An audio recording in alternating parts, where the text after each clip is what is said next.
Bonjour, voici la correction de l'exercice 38, page 104. Donc dans cet exercice, on a des abricots qui sont vendus 2,50 € le kilogramme.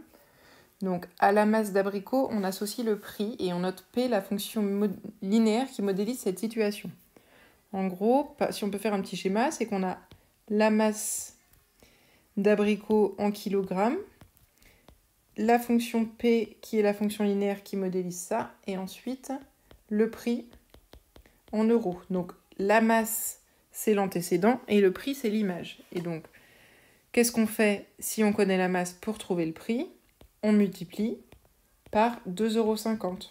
Donc finalement, la fonction linéaire, c'est P de X égale 2,5, 2,50 € fois X. Donc la fonction P est-elle une fonction linéaire? Oui, car on multiplie toujours X par le même nombre pour trouver le prix.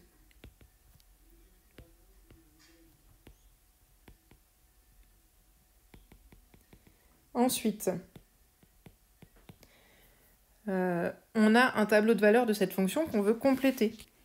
Donc, si on connaît X, c'est-à-dire qu'on connaît l'antécédent et qu'on veut trouver l'image, il suffit de multiplier par 2,50 €. En fait, c'est comme compléter un tableau de proportionnalité. Là, on multiplie par 2,50 €.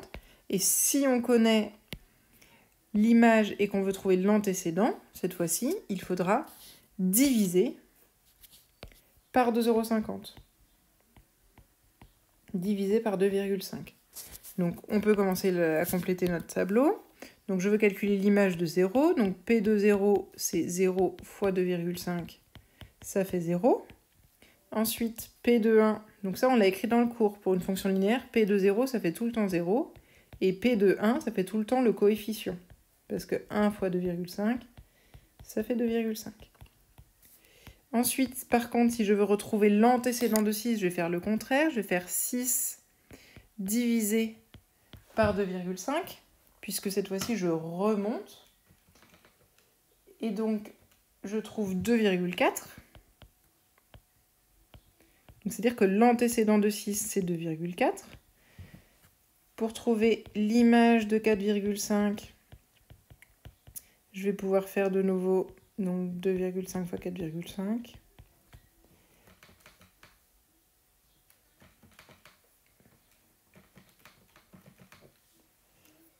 Et on trouve 11,25.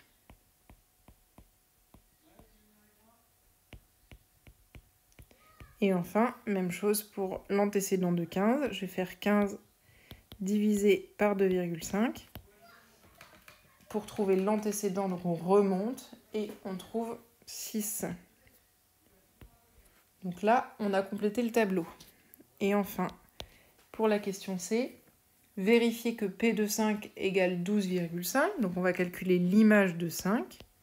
P de 5, c'est 2,5 fois 5. Donc 2,5 fois 5, ça fait bien 12,5. Donc ça, on a bien vérifié, c'est OK. Et enfin, que signifie cette égalité pour la situation? Donc dans la situation des abricots, etc. Donc cela signifie que 5 kg d'abricots coûtent 2,50 €. Donc quand on vous demande d'écrire ça par une phrase mathématique, on aurait dit que l'image de 5, c'est 12,5. Quand on vous dit de dire ça par rapport à la situation, on fait une phrase comme une phrase réponse pour un problème.